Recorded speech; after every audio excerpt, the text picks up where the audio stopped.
everybody, welcome to the Pink Riot Comic Show. It's your girl Keisha, aka Hot Havoc, and I here with me my amazingly, brilliantly talented, awesome co-host Bree.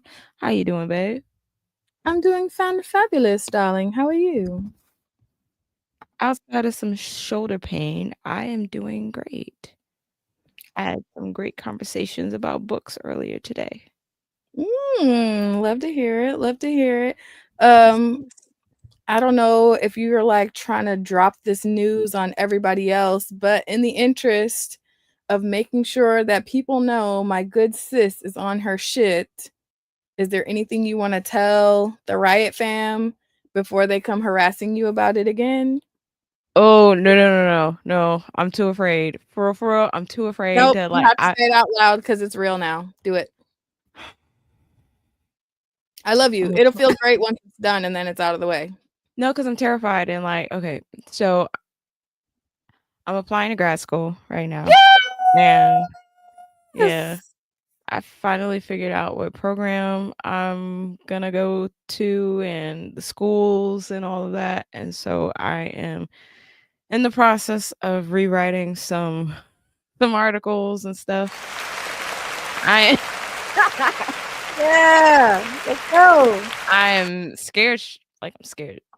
I'm terrified right now. I'm terrified because my options are certain, like what's in my area are very like highly esteemed programs. Terrified that I That will would not get be in.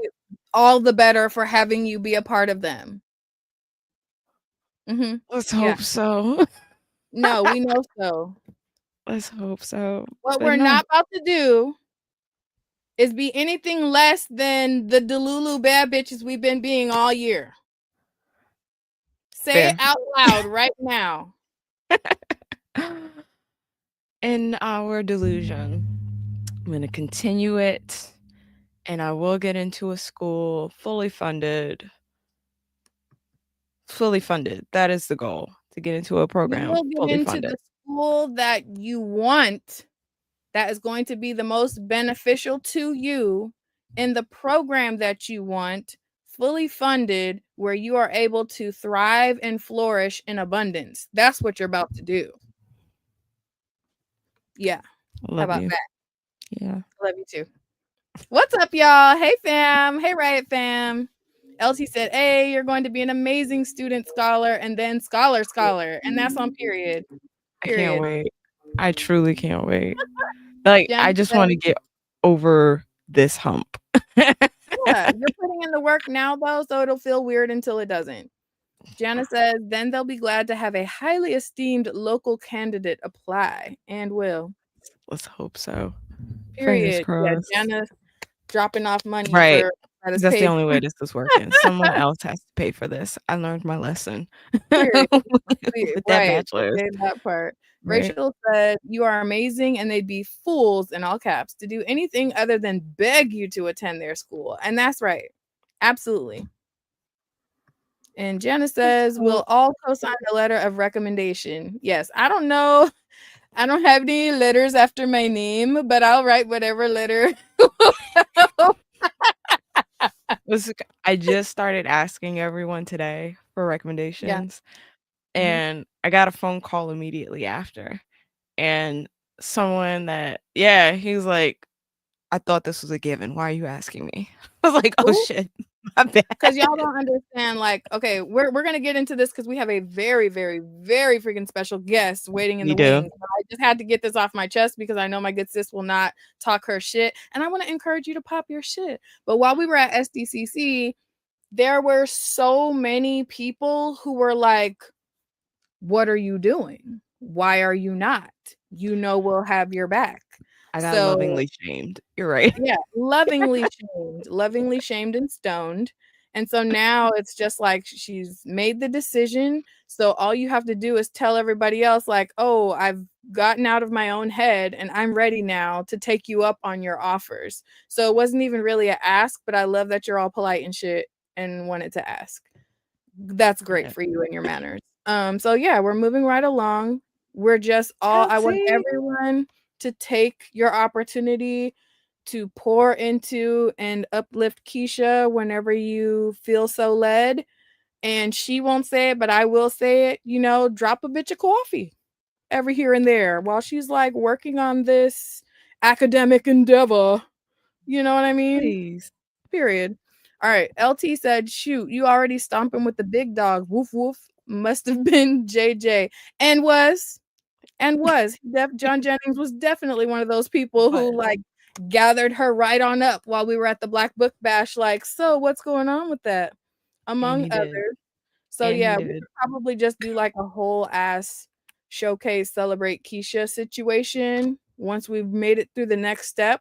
But I'll be coordinating that. So y'all just keep an eye on your DMs for a message from me from the Breeze Bookish page. Okay, because that's coming up, and I don't want to hear a no or a whatever.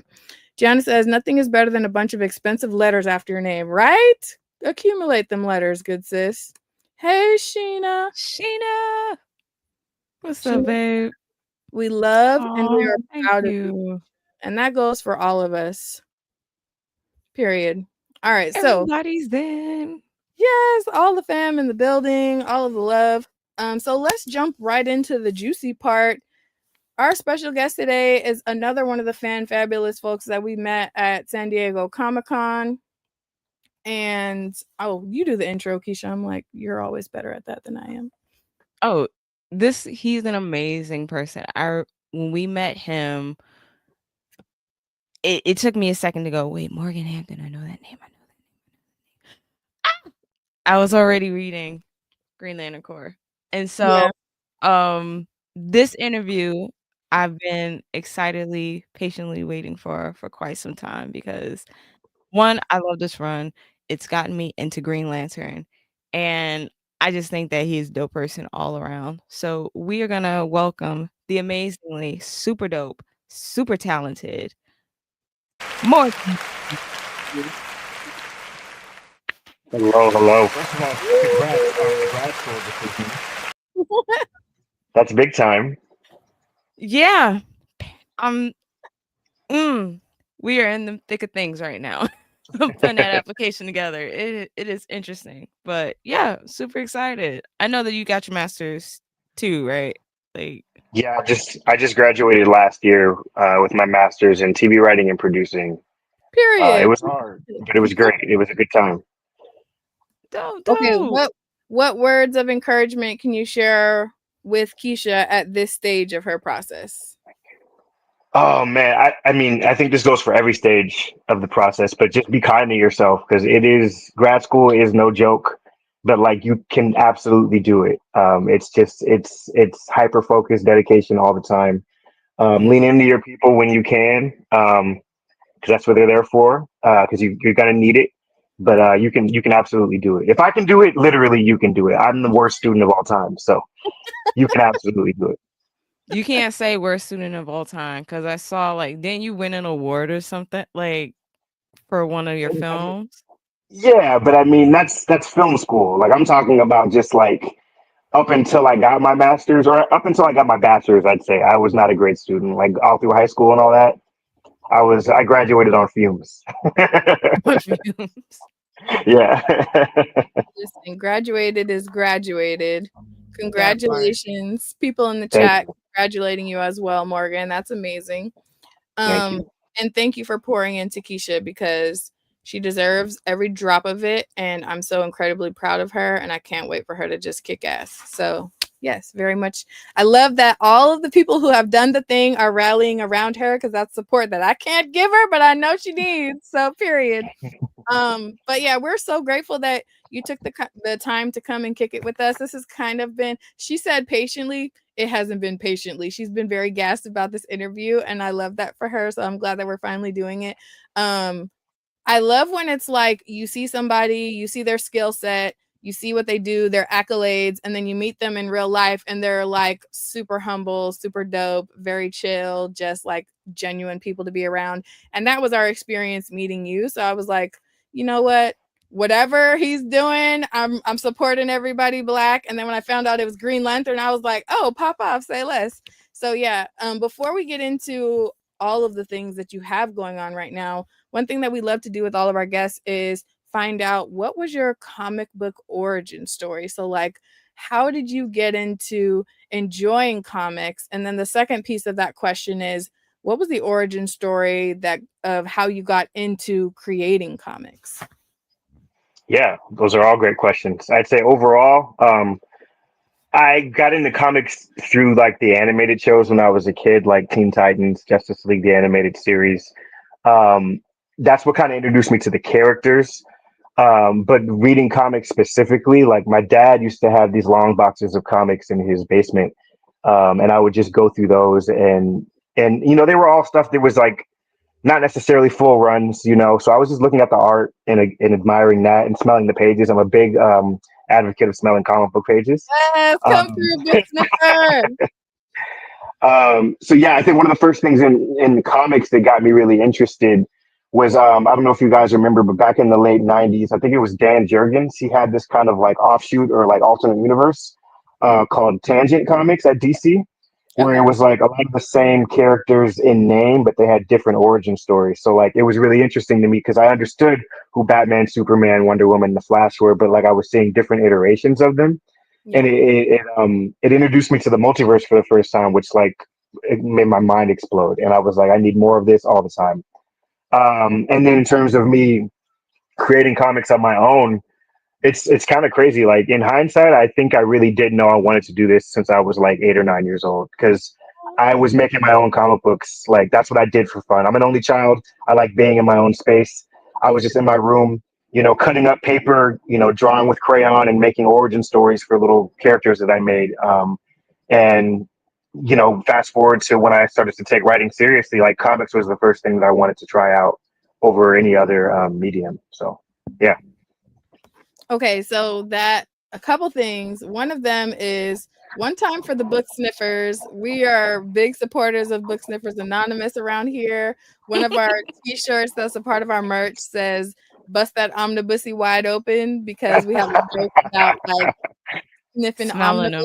omnibus. Yeah, I'm a sniff. love So that. I feel like you need that merch quick, fast, and in a hurry. We're gonna have to Yes, set that I up. do. But another thing that I was curious about, I love that you knew that this was something that you wanted to do from a young age and that you were creating like characters and stories at that time. I'd love to hear like if you can recall, like give us like a brief plot of like one of your OG stories from when you were little, and then tell us a bit about your first like professional comic book endeavor as a creator.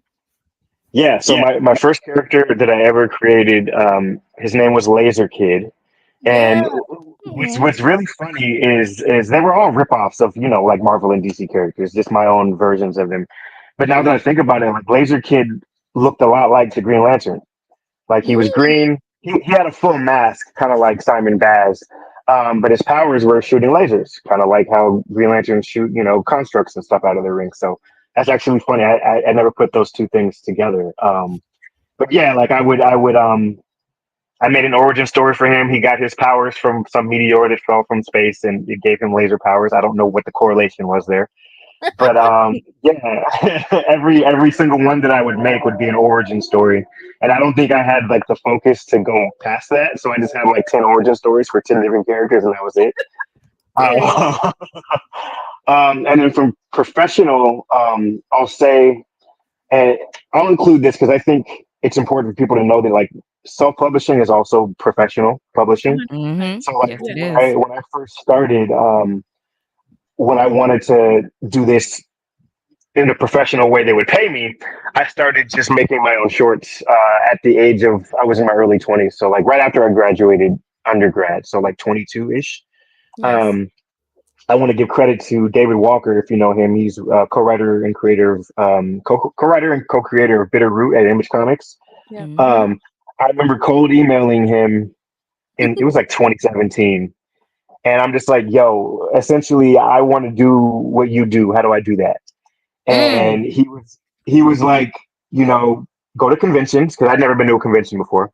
He's like, go to conventions, meet other artists that are starting out just like you or on the same level as you, and see, like, make a short comic book with them. And he was like, he had an emphasis on doing short comics because for people just getting started out, everyone has this like magnum opus they want to do, but it's so easy to get like lost in the sauce and then you never finish anything. So he was like, focus on 10 to 12 page shorts, and that way you get your reps in, right? You start a story, you work on it, you get to the end, and then you start over and you get your reps in, and you get better every time. And I took that advice, and I one upped him a little bit, and every little short that I did, I found a new artist to work with. So that way I was also working with different artists and learning how to navigate how different artists are, because every artist is a little bit different. And how they like to, read a script and what they want in a script.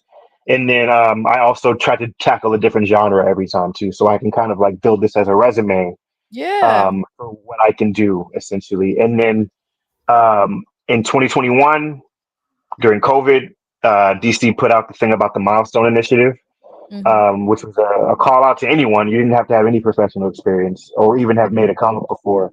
But it was an application process where you basically had to write, I think it was a 5 or 8 page comic with Icon and Rocket from the Milestone universe. But it also helped that I had comics that I can show them as well. So I included that like 5 or 6 years worth of self-publishing work that I did in that application. And I guess the rest is history.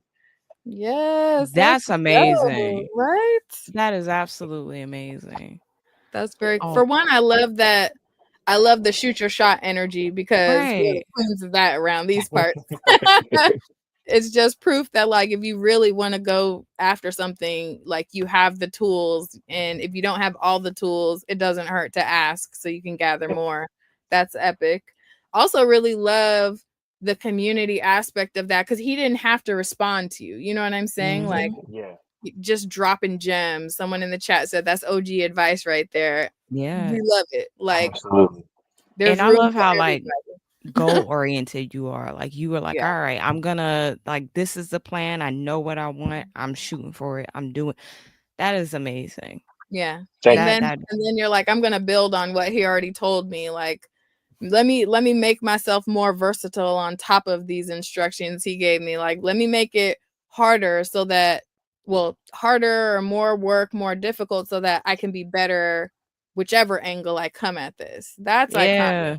You Goku in the gravitational chamber. Like I like that. Big facts. Oh, yeah, man, I think a lot of being a creative person in general is you have to really, you can't just want it, you have to need it, because like being a creative is really hard. And it's really, counterintuitive to living a peaceful life. So you have to really, really need to do it to be successful. So I think that's where that comes from. That's what's fair. up. Yeah. All right. So like, I mean, now you are working on Green Lantern Corps. Like, I guess how did we get that? How did you get that? Like, did you have Green Lantern Corps history prior to that? Because that is a lot of information to take in. What was the research like? Yeah, so I'll say that to answer your first question, like I don't even know how I got here, if I'm being honest. I mean, it's how this industry works, Like I did Cyborg at DC a couple years ago, and that was a 6-issue miniseries.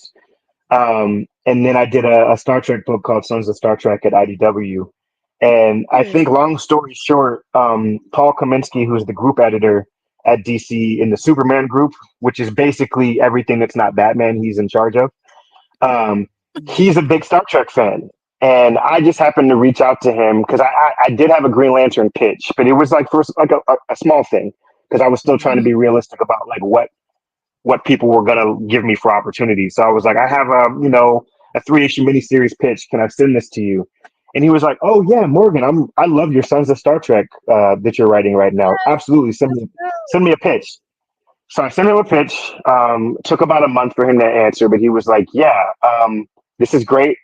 And he's like, this is around the time when Jeremy had just got started on the main Green Lantern book. And he was like, Green Lantern's been really successful. We think we're going to spin it off into another book. And at the time, what he told me is it was going to be a modular book, meaning that it was going to shift creative teams every couple issues. So there would be short arcs for every character and creative team. And he was like, I'd love to pitch what you just pitched me as one of those modular arcs. And I was like, bet, I'm here for it. Another month goes by, and he hits me up, and he's like, "Hey, are you like ready to have a conversation about Green Lantern tomorrow?" And I was like, "Yeah, let's do it." He calls me. He's like, "So some things have changed. It's no longer a modular book, and it's now an ongoing book, and it's going to be you and Jeremy writing it together." And I was like, "What?" Because I didn't know any of this was coming, anyone was talking about it or anything. But I'm like, absolutely, I'm here for that. And that's kind of how we got here.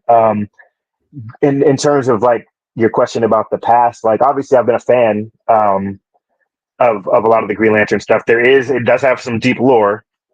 So Yeah. like full disclosure, I have not read every issue of every run of Green Lantern Corps or Green Lantern, but I've done my research, and it's fun. I went back when me and Jeremy got started to a lot of the stuff in the '80s, because that's when Mm. it started to really pop off and get weird, and I think space stuff should be weird. Yeah. So Yes. I'm pulling a lot from that, I'd say, from the '80s and early '90s runs of like Green Lantern and Green Lantern Corps. I love that. Like the one thing about this run, first off, this is the first ongoing Green Lantern run that I've ever read. Like my dad was a Wow. huge Green Lantern fan, and like I grew up loving like Justice League and John Stewart specifically, but like Yeah. this is the first run that I read ongoing, and it made me fall in love with the Green Lantern Corps. Yeah. And yeah, like y'all did a great job with all the characters. Like I've always had an issue. I mean, Breeze have this too, where we read something with Joe in it, and we're like, "Ah, I Yeah. Yeah. don't like." But I didn't feel that. Like Yeah. I felt like she had she has a solid place in this universe, and Yeah. it doesn't feel like nobody's taken away from her. Sorry, I'm rambling. I just want to give you your flowers, dude. Like Thank this is a great job. Like if you haven't read this run, it's absolutely phenomenal. It made me go into the movies and stuff to learn more. Hold on. LT is saying that was terrific how you brought those characters, Jake, Q, Alexander, and Nog together and somehow developed their characters in such a short run. Especially Jake and Nog. Yeah. Oh man, thank you. Yeah, that dream, and that book was a dream come true. And to this day, I'm like, it's one of those things. Like now that I'm past it, it's like a year later, and I'm like, I can't believe I wrote that. Like I like that book. Like I grew so much as a writer, and like I was in the trenches pretty heavy working on that book. Like it was a hard book, but I think it made me a better writer. And I just like, I think a lot of projects I do, I'm like, whenever I'm done with something, I'm like, how did I do that? And how do I do it again? It's like if you know, Mm. like the myth of Sisyphus, right? You push that boulder up the hill. It's the hardest thing ever. And then you do it, but then the boulder falls back down and you got to do it all over again. That's kind Yeah. of how writing is. But thank you, Nancy. I appreciate that.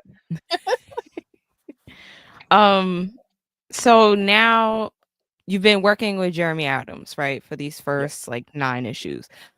Starting next month, you're by yourself. How does that feel? It's insane. It's exciting, scary as hell. Why? But You're also doing a just fantastic job. well, thank you. I just want to make sure I continue to do a fantastic job because now I'm top billed. Now it's just me. Yeah. So yeah, I got to keep this book afloat. But yeah, this is also the biggest book I've been on before. So there's a lot more eyes on me while I'm doing it, which is different than what I'm used to.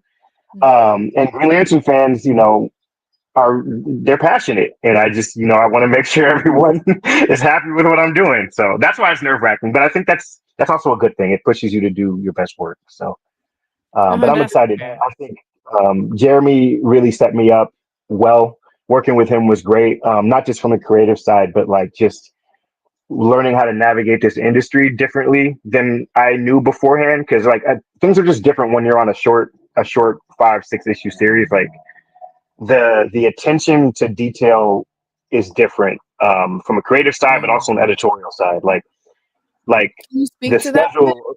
Yeah, as much as I can, I'll try. Just like I think when you're on a short book or a mini series, like the end before you even start writing. At least you should, Mm. in my opinion. And you can know that on an ongoing too. But what I like to say about ongoings is it's an ongoing until it's not, right? So you may know what you want to do for the ending, but you may not have the time to set that up when you find out you're not going past a certain issue, you know?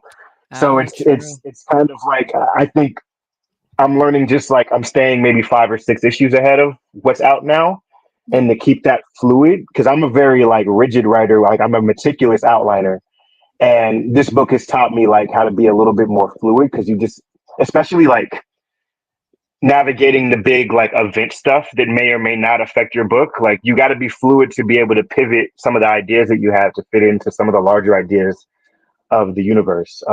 It's a balancing act for sure, but it's fun. That's what I meant. I guess now this is one of the few times we've had this opportunity to ask, because you said talking about balancing bigger things going on. So the Starbreaker supremacy, right? Yeah. I ain't even get the other run. Sorry. Apologies to the writer. Sorry, not sorry. So like it's also Jeremy, which is funny. my bad, Jeremy. But but like how was it balancing that? Because I don't think we've ever been able to really ask, like, how is it balancing like an event that happens across multiple books?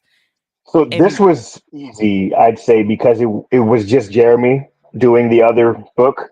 So like we both live in LA about 20 minutes from each other. So like we talk all the time. So having to kind of like, you know, navigate what's going to happen in this book, how is that going to affect the other book, like that wasn't too difficult. And I'd also say like the first 9 issues of this book is really spinning out of a lot of the stuff that he set up in the main Green Lantern book too. So it was kind of already pretty going back and forth and collaborative even before the Starbreaker Supremacy started. That's really just kind of ending how these books are intertwined. So like now from 10 for me, and I think it's 28 for him, like the books are going to go their separate ways, and they may come back together at some point, but they're going to do their own things for a little bit. That makes sense. Yeah. So what do you have planned for this next story arc? You just said that you think 5 and 6 issues ahead, which, by the way, I don't know if any other writer does that. Please do that. It's a full story arc. It sounds like it makes sense. It sounds like it makes sense. But like, what do you have planned without spoilers? What do you have planned? So without spoiling, what we've set up at the end of the Starbreaker Supremacy is that all the Lantern, or I'll say most of the Lantern cores, are now on Oa. Which I'm going to protect myself and say I don't think that's happened before. I'm pretty sure that hasn't happened before. And that's exciting to play with, because, you know, not all the cores, you know, have the same ideologies. They don't all get along. So, you know, it's the Green Lanterns kind of extending their home out to everybody else, but there's going to be a lot of angst, I'll say, between the different cores as they kind of have these growing pains on what it's like to kind of live together. Aside from that, John Stewart, I don't think it was in Green Lantern Corps 9, but it was the one before that one in Green Lantern Corps. John Stewart sacrificed himself. He's dead, but like, as you know, comic books go, he's not really dead. A soap opera, I've never seen one. Yeah, exactly. we pulled from this Green Lantern run from a couple years ago, by the writer of the name of Jeffrey Thorne. There we go. I was like, I almost forgot his name. Yeah. He did a Green Lantern 12-issue series with John and Joe were kind of the main characters of that. And at the end of that run, John Stewart splits himself into 2, like perfect copies of himself. One goes back to stay at Green Lantern, and the other one goes to find his previously dead, or I guess still dead, wife, Kat Matui, from like the 80s. But the way that worked was like, there's the whole thing with like hyper time, and there's like copies of people out in the dark sector. So he wants to go find the copy of his wife. So we are bringing that John Stewart, who split himself up and stayed back in the dark sector, and Kat Matui back to Oa. And what's really interesting for me, because I love doing character work, is like you now have a John Stewart who has a gap in like what his lived experience is, right? Like the John that we've been following the past couple of years has been doing some really questionable things. He put his dead mother in his ring. He made a construct of his dead sister, who's now a Blue Lantern. Like he didn't, he sacrificed himself so he didn't have to reconcile with those decisions that he made. Now the other John, who made the ultimate decision to split himself up, has to deal with all of that, and he doesn't know any of it is coming when he gets back. So it's going to be interesting to see him navigate that. And aside from that, I will spoil this part a little bit. I'm not going to say too much, but I'm introducing a new villain that is going to kind of be in the thick of things as the different cores on Oa are kind of figuring themselves out. And I'm bringing back a lot of fan favorites, myself included, that I've always wanted to see done more properly and presently. So stay tuned for that as well. Oh, that sounds dope. Right? He's like, let me just give you a little razzle dazzle. Right? Intrigued. Some Okay. of this is in the solicit. So I was just like, I'm jumping off of the solicit just a little bit.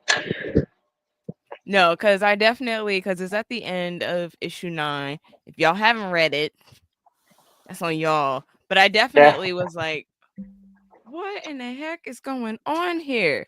I was like, didn't he? Okay. I love this the soap opera aspect of comics. Like we just don't let things die.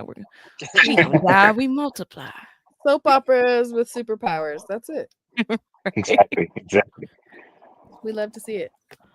Okay, so like if I can ask you, okay, so you have in certain places online where you've talked about like your childhood experience with like hemophilia, right? How does your experience with that and disability like inform like your version of the Green Lantern universe? Oh man, that's a good question. Never been asked that before, so that's great. Period. I think a thread that I can pull that's kind of tied to both is perseverance, or willpower, literal willpower. I think growing up with hemophilia, like not only did that just inform my worldview, but it also informed. I think it's why I'm a writer, right? Like there were so many things that I was told as a kid that I couldn't do, out of fear of getting hurt. And for people that are listening, hemophilia is a bleeding disorder. I basically like to describe it as like I'm the opposite of Wolverine. Like he heals from everything like instantaneously, and I don't heal from anything on my own, at least without the assistance of medication.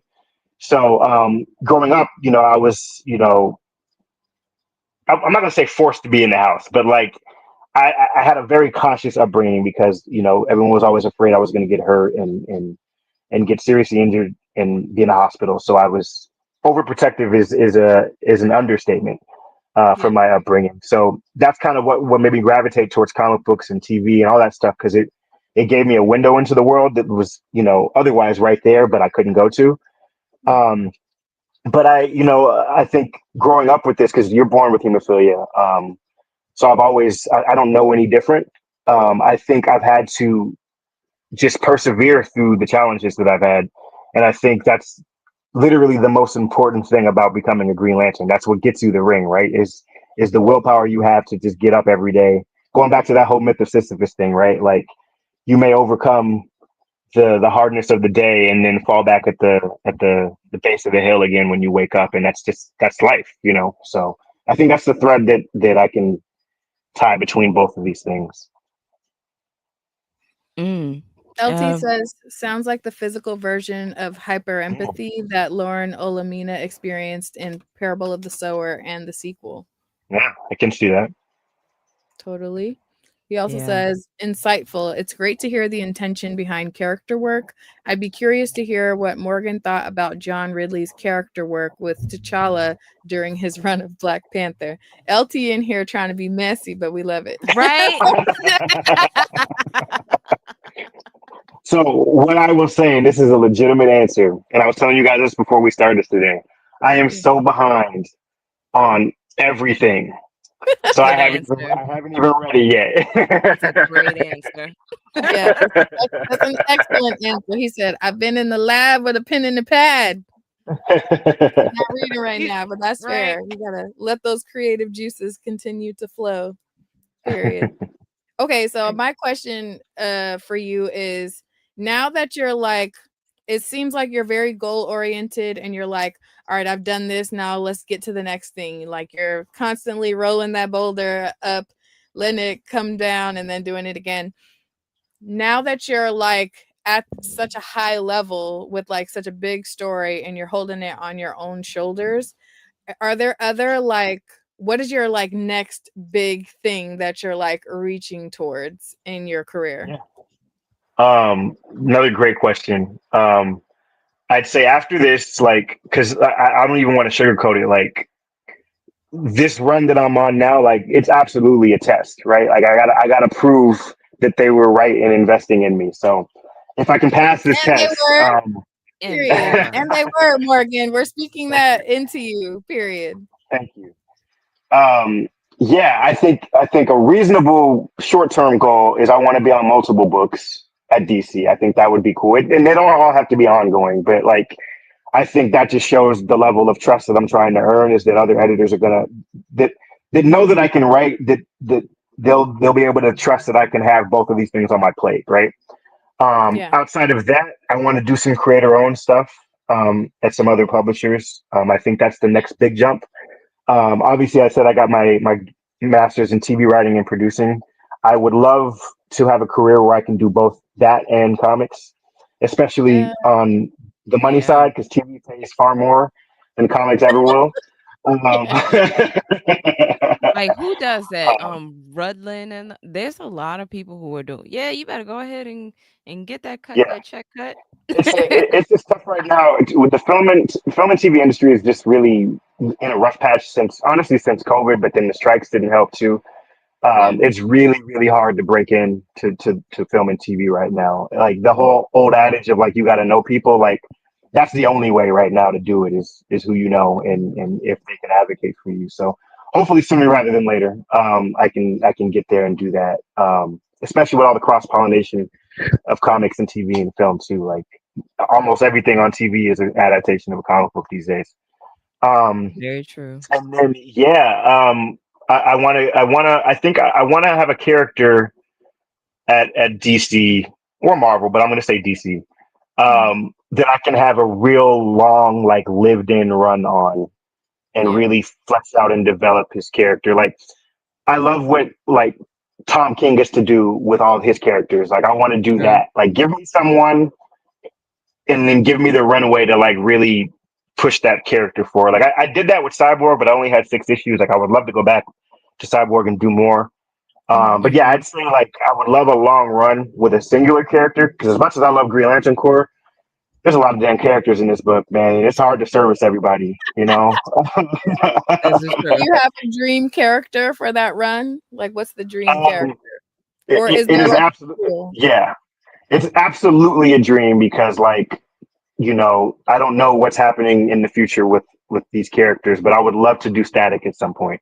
You know, Yes. Yeah. Yes. if and when that happens, like at DC and Milestone, like I just hope my name's in the hat at least, because that would be a full circle thing too. Like I broke in with the Milestone initiative, and then getting to come back and like put a stamp on a character like that I grew up watching and reading, like that would be great. That Period. would be Yes. so dope. LT Yeah. agrees. Yeah, that would. I listen. That's why I asked, what's the dream? Because we're gonna just put that out into the universe because you're putting in the work. You got the chops to do it. It makes Yeah, sense. It doesn't seem like a far-fetched thing to me. And you're like, when you understand the way the machine works, so you're like putting in the work now, so they know that that's something that you could be trusted with. Because that's, to me, that's already clear. But obviously, I'm not an industry person just yet. Um, so yeah, I love that. Another thing that you mentioned had me thinking too, like in terms of like cross media and the way that these stories translate to the screen. What are your thoughts about the upcoming Green Lantern movie?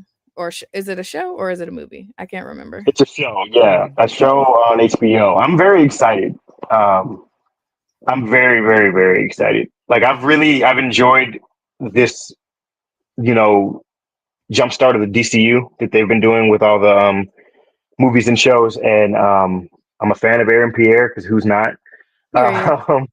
I'm very excited. I don't know. I know a little bit more than the public knows, but I don't know that much. So like, I'm just excited to see what they do. But I like the people that are behind it. I know one of the showrunners is Damon Lindelof, who did Watchmen a couple years back, and I actually just rewatched Watchmen last week. Man. Phenomenal show. Like like all hits, no misses. Like so, like I trust him like spearheading this franchise. So I'm very excited. I'm trying to find a way to that premiere somehow. So if I did that, that's another short term goal. Like if you see me at the premiere, I pulled some strings. Well, you should be at that premiere. Yes, too. and if you find yourself with the ability to pull some strings for our little show, we would love to pull up on the red carpet. Okay, yeah, that's one of our Delulu goals, to be on somebody's red carpet. Period. We love that. LT says, if you had Static, do you keep him a teenager or age him up a bit? Man, I'm gonna give you the safe answer. Okay. And say that sounds like something that an editor would tell me and not ask me. So I don't know. Morgan, you really did give us the most PC answer. Go ahead with your media training. I appreciate that. All right. He said I'm not gonna give more than I'm supposed to. Yeah, like, listen, I follow instructions really well. we on a mission right now. I love that. Okay, well, I do have a question though. Speaking of the movie, because it's those stills that get me. I forget this man's name, but he's playing Guy Gardner, right? He has the bowl cut, and that bowl cut, like, gets me every time. But in this run that you've been writing, Guy doesn't have a bowl cut. Is there a reason for it? Like y'all were like, no, we're not doing this. No, I don't think he's had the bowl cut for a while in the comics. I want to say 10, maybe 15 years. I think it's something that again, that goes back to an editorial thing. Like I feel like that's an editorial thing, being like, we need to move this character out of the 80s. What can we do to update his design? So I think that's what that came from. And I've been in a lot of meetings, particularly since I've been in Green Lantern Corps, with like DC higher ups, and a lot of stuff you hear about design for these characters is like, is there a functionality to it or for it? So like, I feel like for Guy to have a bowl cut in the year of our Lord 2025, like there would need to be some story function that's to justify like why he has the bowl cut again. You know what I mean? So wait, Morgan, I need you to help us understand why in publishing and in comics right now, everybody wants to give every Black male character the Killmonger flop. Yeah, I don't know. I don't know what's worse, that or just like bald because you can't draw textured hair. You know, it's hard. It's rough out here. That part. I don't know. I wish we could get past it. It sucks though, because the Killmonger cut was a cool cut, and now like we hate seeing it. It's been overdone now, and it wasn't always done well. That's the issue. Like, you know what I mean? And it's no respecter of persons or genders. They just were like, yeah, you know what looks cool? A haircut and dreads at the same time. Because you're a badass. Yeah. It's how you signify badass. Yeah, that's how you know it's hip hop. Honestly, I think outside of the Killmonger cut, like to be as politically correct as I can possibly be, I just think that like, and this is not a mystery, but there's just not enough Black people in comics. Yeah. Right. So you may be paired with an artist, and you would have to explain what a fade is or explain what waves are, and like, you know, reference images help. But like, you know, sometimes it's not their lived in experience, so it's not something that they fully understand. And then the thing with comics too is comics moves really fast. Like it's almost impossible how anything ever gets published, if I'm being honest. Like, so sometimes when stuff slips through the cracks, like skin tone, hair texture, it's not for lack of trying. It just sometimes means like there's too many things happening at once, and you couldn't get there in time to fix it, you know? So not every black writer on a book that has a character with bad hair texture is like letting that happen. Sometimes it just happens, and you can't do anything about it. You know. Yeah. That's good context to have. I know that, Yeah. like I said, the nature of the beast is that, you know, you have to stay in your lane and make sure that they cut the check, so you don't always get to Yeah. influence like every aspect of it. I just was curious because we literally had like jokingly, because we understand, you know, not everything is in your control, but it was just like, how did they get in this chokehold where they're like, this is what we're doing, not sure what to do with this hair, we're gonna make this and just change the color. Like that's literally been the vibes. But yeah, Bree had a 15-minute thesis, like just Oh my went goodness. off on the Killmonger, but for very valid reasons. Like yeah. it was great. Part of it is because like once you see like the positive end and the skill sets that are there with certain artists, you kind of get spoiled and you're like, Stephanie, there's other options, right? Like Aletha Martinez is right there. Like, what we doing? Absolutely. Like, Yeah. I feel like all you had to do, and I just say that because I love her down. It really could be anybody, but I'm just like, all it takes is like, you would think like how you made a like clear choice to say, I'm going to take these steps to be better at my craft. Another artist could say, wow, it looks like you have a better grasp of doing textured hair. What could I do to better represent this? But there's no like pressure or requirement or level of importance put on it where they feel the need to do that. So we've seen some pretty sketch afro hair in certain stories, and it's like we take what we can get because we'd rather have them with bad hair and be in the story than to not be there at all. But it's also like you had help, like, you know what I mean? So. Yeah, no, I hear you. I absolutely hear you. My bad. That's like a Stephanie, soapbox issue for me. That's okay. That's okay. Stephanie Williams is in the chat. She is an IG. Hey, Hey, babe. Hey, boo. And she said it'd be annoying. Wait, yes. there was yeah. I was about to say what? Nope. My bad. Oh my god. Okay, one question I do want to ask because, and once again, new to actually wanting to understand the Green Lantern universe and understanding that there are different lanterns. And you said earlier that willpower is, which lantern do you see yourself as, and which type of lantern do you like writing more? Yeah, definitely Green Lantern. I mean, I think everything's a spectrum, literally, right? With the emotional spectrum. But I think being a Green Lantern is like almost the ability to keep all of the emotions at bay, right? So it's you know, if everyone is here, I would put the Green Lanterns like right here, right? So that's my answer for who I guess I would be. And I think, especially on this run that I'm doing now, I really like the Blue Lanterns. I'll tell you something too. Like the whole Ellie becoming a Blue Lantern. That's something that I had in my original pitch to Paul, like last year before this book turned into this book, and I was like really happy that I was able to pay that off, because there's something so interesting to me as like a sentient Green Lantern construct now has the ability for hope and has a Blue Lantern ring. Like that's really interesting. So that, and then I'd say an issue I was just writing the other day, because again I'm a couple issues ahead. The Indigo Tribe lanterns are very interesting. They're compassion, but how they navigate compassion is very interesting to me. Yeah, like it was in the last issue 9 where at first I was like, okay, I don't understand all of these and how they actually work together or like can work together, but it's the way they use their emotion for the good of all people in the like, and seeing it like explained in the different panels helped me completely.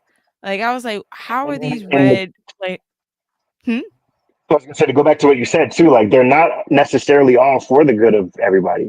That's what makes it interesting. You know what I mean? Fair. and that's what'll make it kind of fun to see how they navigate now having to work together. Yeah, because I can Just, only you imagine know, these red lanterns. out of my selfish curiosity, like, are we gonna see any of the like Star Sapphire core pop up in anything that you're doing? You're gonna hate me. I can't say anything. Oh, okay, I'm okay. sorry. I'm sorry. Just know that it's something that the girlies would love to see.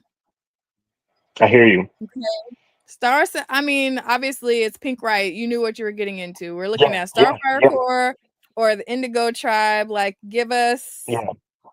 girl power lanterns, Oh, you're know. definitely gonna get that. Yeah. Yes. Star You did a Sapphires really are good just job with Tea there's a Lantern. thing. Yeah. Thank you. Yeah. Tea Lantern, she's always been my baby. And seeing her like Oh yeah. get her shine. She's been she was a surprise for me because I obviously knew who she was, but working on her specifically in issues 4 and 5, with her and Simon, we really got to flesh her out. Because Yeah. her origin story was very sparse and there wasn't much to it, which I think is fun because it gave us the room to expound upon it and add a lot of things. She's become one of my favorite lanterns to write. There's just something so fun about a kid who has immense power, and responsibility.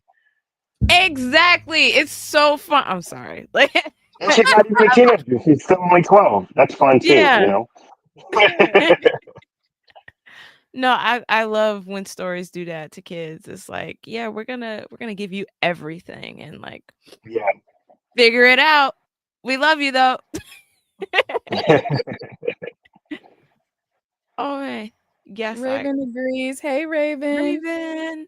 LT shouting out Keisha's hairdo because it is possible to have both and have an undercut and still look dope without having the Killmonger flop.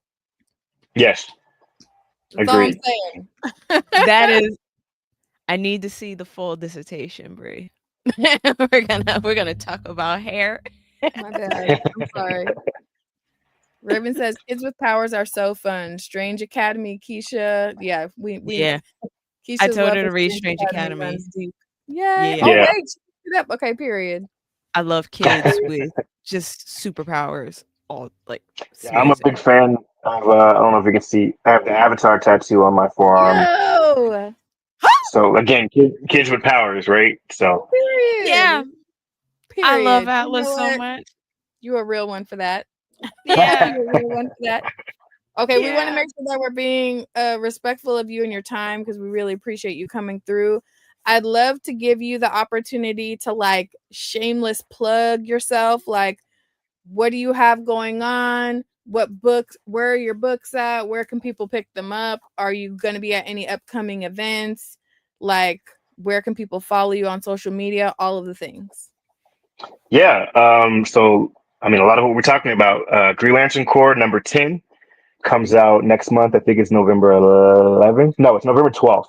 The trade, though, the first trade for our run with issues 1 through 5 comes out the day before on the 11th. So two things you can pick up early November from me.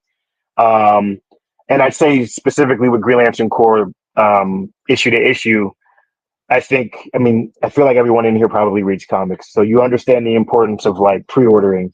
That's the lifeblood of a book is through pre-orders, right? So pre-orders for Green Lantern Corps number 10 close. Final order cutoff is on Monday, the 20th. So Y'all that's better the do best it. way to support. I know everyone, especially my friends and family who aren't super into comics. They're just like, well, yeah, can I just go pick it up from the shop? You can, and that is helpful. But pre-orders also tell the publisher how many people are really into this book, right? Yeah. So yeah, pre-order if you can. I know it's rough out here for everyone, myself included. So I'm going to do my best to keep the book as good as it can be, so you can justify spending $4.99 every month on it. And yeah, that's the main things. You can follow me on Instagram. I don't know if it's linked on here, but it's Millennial on It's gonna be every in the social media description. platform possible. I'm going to be Columbus, Ohio in early December for Columbus, Ohio Comic Con. I don't know what it's called, I think it's Fan Expo. I think it's Fan Expo Columbus, is what it's called. So catch me there if you're in Columbus or in Ohio. And yeah, I mean, you said Steph was in the chat, so I'm going to shout out all her books: Roots of Madness, Street Sharks, Temporal. My friend Jordan Clark, who I went to the Milestone Initiative with, has Ancestral Recall coming out right now. And another friend, Henry Barajas, has Death to Pachuco coming out through Top Cow at Image. So yeah, check all those out if you can, if you have the room in your pool list. The way that So, those are yeah. all on my pull list. Yeah. period. Bree already told Great. us about how amazing Ancestral Recall is. Please Like, tell your friend that my flabbers were gasted. I was fully gagged and fully set at Ancestral Recall, and I love that it takes place in the Bay because that's where I'm at. Yeah. So like, Oh, yeah, you're in the Bay? yes. I used to live in the Bay for like 7 years. Period. So you know the vibes, you know the energy. Yeah. That's cool. Yeah. oh my goodness. So All of this the has things. been right. This has been amazing. We wish you just all the success for But the taking real on this. all of the success, all of the things we're putting it out into the universe, that everything that you're working towards and asking for is coming to you with It the will vigor happen. and energy and money that you deserve. Yes. Thank you. I appreciate That you. part. Period. Heavy on the Also, money you it wouldn't be deserve. me if I wasn't ridiculous and was like, when we get into our Green Lantern shenanigans, because we're digging deep into the lore, can we have you back to shoot the shit a little Absolutely. bit? Absolutely. Yeah. Anytime. Anytime. Period. All All right. of the things. We have so much to read now. Oh my gosh, yeah, it's nuts. It's absolutely nuts. But we're doing it. This is what we love. Oh, where should we start?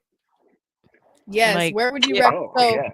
fun fact, I will confess here that while I did buy the books because they had Joe and Teen Lantern in them, I have not Yeah. read them. My collecting is kind of I get chaotic you. right now. So the only I Green understand. Lantern that I have read is Sojourner, because I'm a Mhm. Far Sector is my absolute favorite, hands down. Yeah. So if I'm going to dip my feet into the depths of this Green Lantern lore, where would you recommend that I start, with the understanding that my favorite thing about comics, my collection is centered around women of color in comics, and I know that there's only so much of that, and that I Yeah. do need to read more to get full context.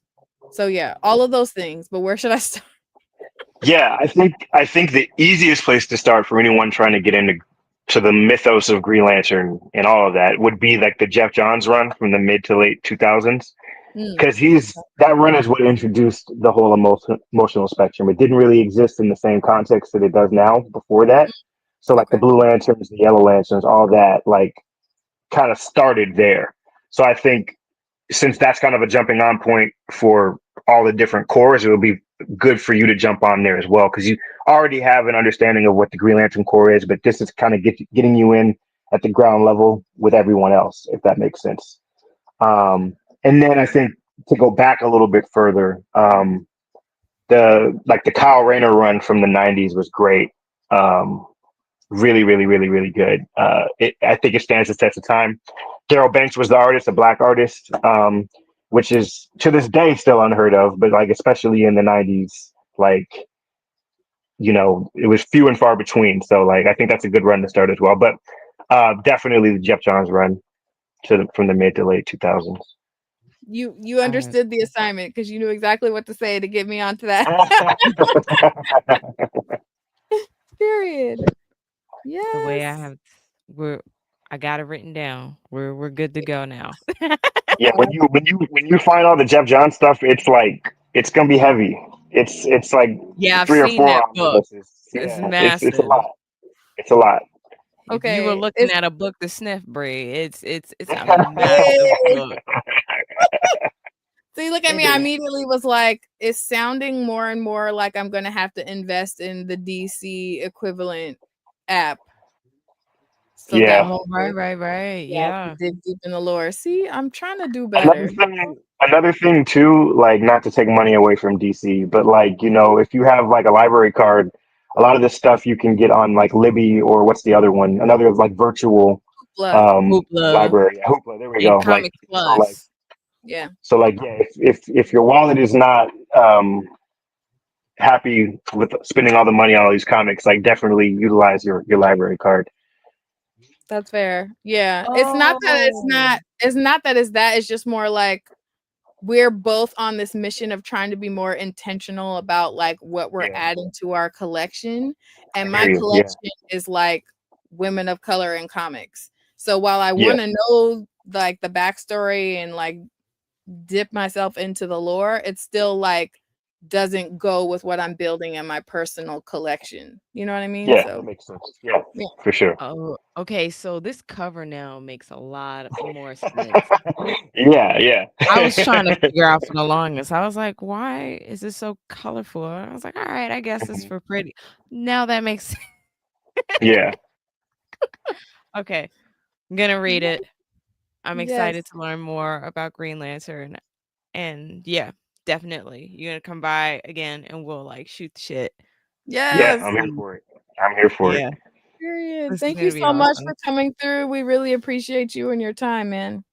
Thank you for having me. This was really fun. Yay. See you Later. next time. All Bye. right, everybody. Bye. Everybody with a body. Morgan Hampton. Yay! No, but Raven is right. Like your intentionality in collecting. I mean, I think most like collecting in no, I'm not even gonna say that. The way you collect is so intentional. It's like you're like, I love your collection. I just need you to know that. I'm a little envious of it. I feel like we both have things in each other's collections that we're envious about, but also like that we respectfully are like, that's great for your collection. You know what I mean? Fair, I feel yeah. like we both have those things. But yeah, I think we're both very much like, no, this is what suits me. And then when the other one wiggles outside of that for their own, it's like, you know what? Okay, pop off, queen, but I won't be going that way with you. You know what I mean?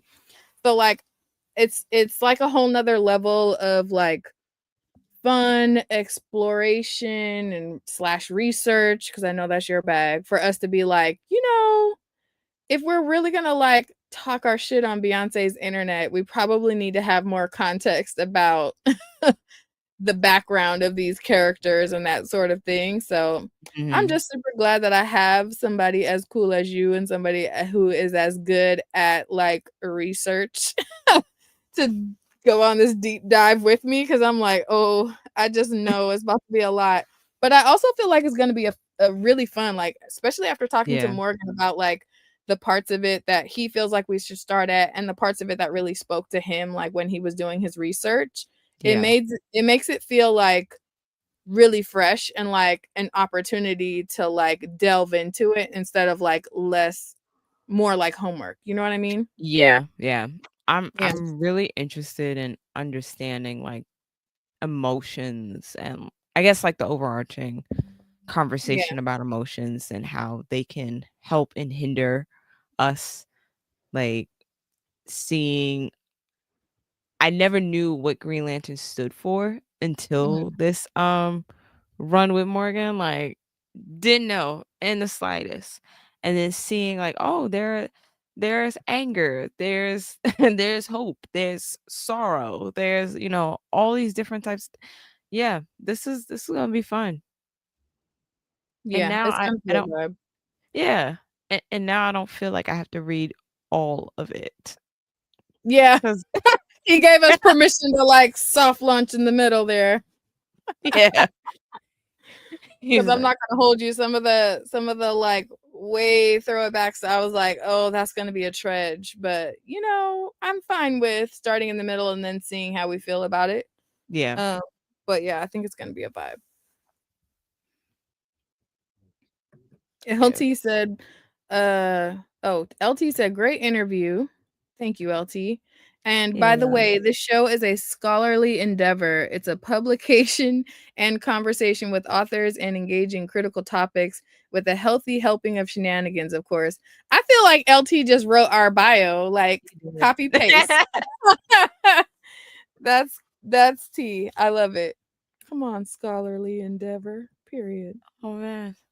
No, it's Yeah. gonna be cool to bring them back when we Yes. So we can just go full on like red dry eraser marker strings on the board with him about right and ask all the Green Lantern. questions. Yeah. It's gonna be a All right, vibe. I'm excited. but we do have comics. We do We have do. comics. I Hold actually on. got pools, guys. We're Let me both see. the pool is with hot Havoc and the Variant Vixen. The I will way never I not wasn't love sure that. that was gonna go. Period. The way I wasn't entirely sure if it would like go because there's another video that's 4 seconds shorter than that, and I was like, Mm. did I put the right one in? But I'm happy it went through. Yes. It That's is so great. hilarious. All of the things. So yeah, we picked up my pools earlier Right. today on my lunch. And I have them here. Did you get your Whoop, pools whoop. this week? Oh, look at you. Yes, I did. I looked up and you're like, it's on you, boo. Yep. Period. Okay. I got my little one. And I have not that much. You know what? I'm gonna say I'm proud of you because you've been like, you said you had a goal financially and you're sticking to it, and like, you know, I'm doing my best. I'm doing my best. Have we reached the goal? Not quite, but I'm doing my best. That's right, LT. but you're LT doing your said best. pruning is correct. Yeah. Yeah, we're trying to be more selective and even more intentional than what we have already been in terms of all of the aspects of collecting, which includes Yeah. budget. So there's that. LT, I agree. The way that soundbite always pops off, it will never not be everything for me. You know, I don't know what that says about me, but I'm here for it either way. No, it's fire. Yes. Okay, so I have all of my actually. So fun fact, you guys seen us together last week's episode, and Keisha took me to a new comic book shop and in her neck of the woods, and I'm like, what is so special about Massachusetts that y'all have the nerve and audacity to have comic shops in your mall? Like, I Wait, feel that's not a thing in Cali? it's not a thing in Cali. Like, a comic book chain in the mall is unheard of. Yeah. They I've have that in New York too. I've seen like one-offs here and there, but they're never a chain and they're never at the level of what I seen when we were there. I was like, just the pops alone was crazy. And then y'all know I'm getting into my blind box bag. So seeing all of that stuff, I was just like, I would be in trouble. Like, no shade. Yeah. Because like my local comic shop, they're on their job. It's very well organized. They have a little bit of everything. There's something for everybody. They take really good care of me with their pre-orders. They always have all the stuff that I'm trying to get, all of that. But it's just something that, and you know, it's probably good that I'm not around that type of shop all the time because I probably would be buying a bunch of shit I did not need or that was not Yeah. relevant to my collection if I like had to have willpower walking past all of that cute pink Tokidoki shit every time I went to pick up my comics. You know what I mean? Yeah. Like, thankfully that comic book shop, and shout out to it is Newberry Comics, right? Yeah. Like, they're good for like the toys, the blind boxes and stuff Yeah. like that. The Funkos, especially the Funkos. Yeah. But if you're looking in there for like actual comics, you will get pretty bored of it pretty quickly. That's fair. Like, Yeah. They did have like the comics was the smallest section of the shop. it And the way was. that they had them organized, like just raised my hackles. Cause I was Yeah. like, the babies are not safe over here. Yeah. Okay. Like, I don't know who told y'all that this was a good idea about how to store your comics, but they're like off to the side and whatever. And they seem like they had a decent selection of like the newest things. But Mhm. I can see where like if there was like a popular issue, something you might miss out if you thought you were gonna just walk in there and grab it, type of thing. Oh, for sure. Yeah, because But they weren't overall, holding a lot. yeah, but overall the store was really nice. See, Raven gets it. They said that's not a thing where I am either. So yeah, in Virginia. So yeah, that's fair. LT said the real estate is too expensive out in that is 100% accurate. That might actually be the reason, you know. So, you know, you can't win it all. You can't win it all. But I put my Funkos up and all, man, and my back I was hurts. literally just thinking, like, I'm looking at the bag because I did have one other graphic novel, which is like a webtoon printed version. Yeah. And my pop that I got. But I'll grab that when you get ready to do yours, and I'll do it later. Okay. All right, so let's get into it. So I'm very excited about this because I didn't have a physical copy of it, but I got the hardcover of Blackula just in time for Halloween-y vibes. I'm in my black vampire bag, so it was a necessary evil. The only other collected something that I got was Joystick Angels Volume 1. Oh, they came out. That's dope. Yeah, I got issue 1 when it was on Kickstarter and kind of lost track of things from there. So I'm glad that they're like are publishing it in a way where it's accessible to more people so I could pick up Volume 1. But you know, Black people, I'm like we're supporting this book regardless. Yeah. So I was excited about that. LT says you have such a fly backdrop with your bookshelves today. I swear every angle of her space is just it's the flyest. It's badass. The way that I'm literally sitting on my bed because there is all of the books that I came home to after being gone over the weekend are the boxes are piled up on my chair that I normally sit in when I'm sitting in front of my other shelves. So it's like, you know what? We're just gonna prop the light up and get her done. I literally was like working to the last minute before tonight's show. So. Fair. Okay, I'm trying to see which of these. They're all mixed up, guys. So this is like the last 3 weeks worth of single issues. So we're just gonna. They're out of order, so don't judge me, okay? No judgment. The last of the Peach Momoko kimono covers, Spirits of Violence. Can you see? I feel like I'm getting. Oh, that's beautiful. Right?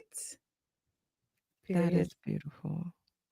And then y'all know I had to get all of the variants of Roots of Madness. Yes.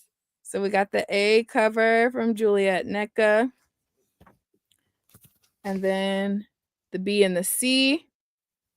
And I'm ordering the D cover. There's a D cover, but you have to get it directly from Ignition Press. So that is going to be on its way as well. Y'all know, if y'all didn't know, it's Stephanie Williams Stan account, so that was a necessity. And then I also got the Masters of the Universe Andra one shot. Oh, that looks cool. Right?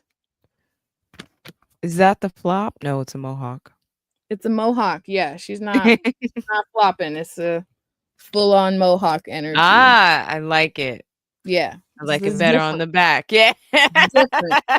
He's like in motion here, so there's something else. Right. And then I got Minor Threats, The Last Devil Left Alive one shot.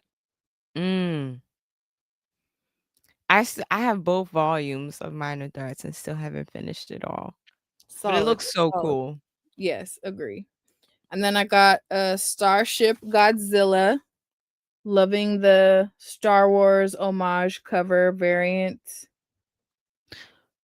That seems like it's different, like for you. What brought you on? It is a little bit, but you know, it looked really cool.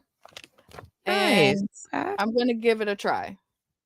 It just seemed like here because I got more than one variant of it. Look at that. Okay, it's her. Yeah, It's a that's woman of the color. reason. Yeah, that's the I was waiting. I was That's the like, what's going reason. on? Yep, I see it.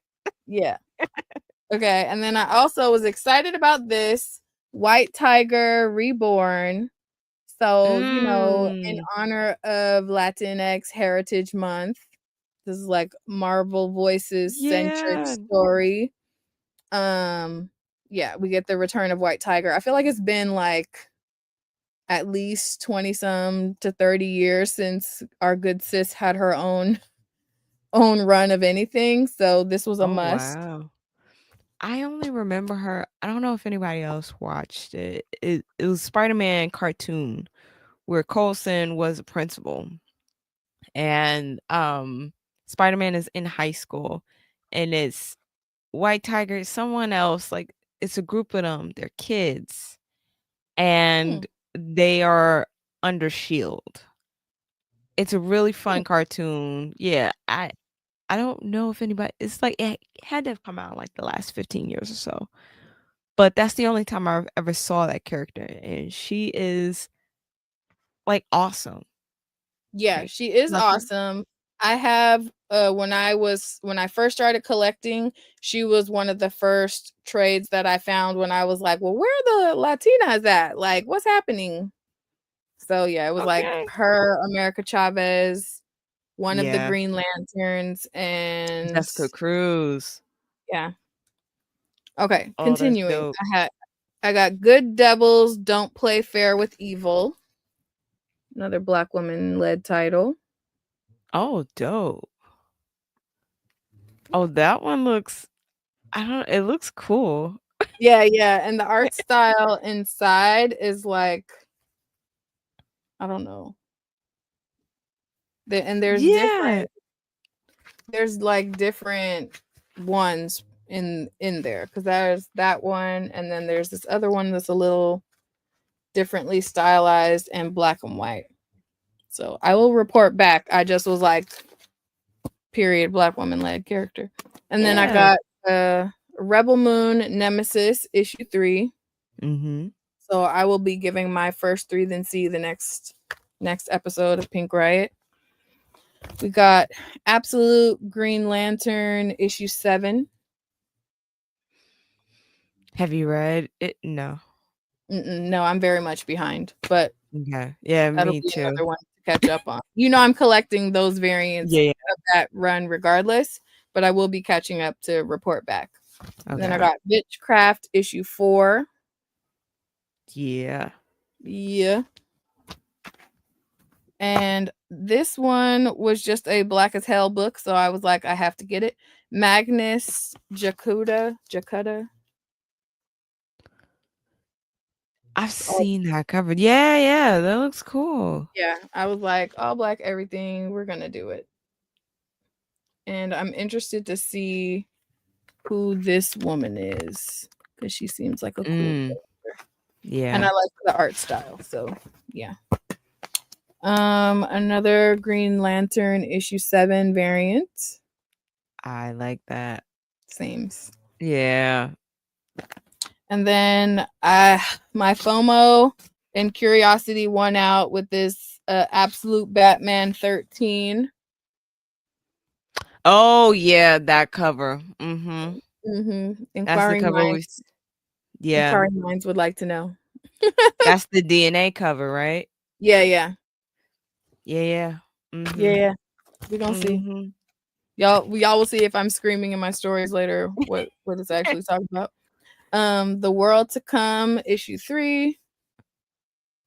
You gotta okay, it's 3 issues in. Like after when you read it, you gotta tell me. Yeah. I am leaning towards it's gonna be an I told you so situation, but I have to read before I can confidently say that. Okay. I will wait. Okay, yes, just be gentle with me. And then I got Laura Kinney Sabretooth.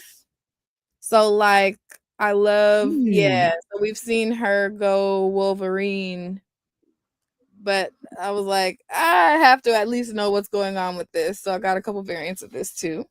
Yeah, because that's X-23, right? So Yeah, like, exactly. oh, okay. Yeah. So I got questions. Yeah. But the way that I was like, it's a woman of color book, so we're getting it. So Period. and then same reason why I picked up Binary issue 1.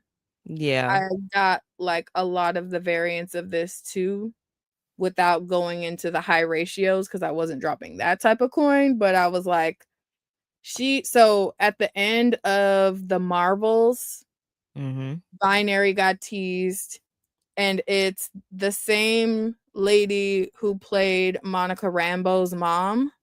So I'm like curious if she's black in the book. I would So hope so. yeah, I would hope so too. I kind of am scared to flip and see. It's like it's hard to tell. Oh. I'm leaning towards maybe because she's red. She's Okay. binary. Okay. So, Okay. Okay. Yeah. but yeah, I'm thinking no. Oh, that sucks. Yeah, but we gonna see. All right. And then I got Death to Pachuco. This is one of the books that Morgan was talking about. Mm-hmm. Dope. Dope. Dope. Mm-hmm. I like the suits. Right, she swagged out. Yeah.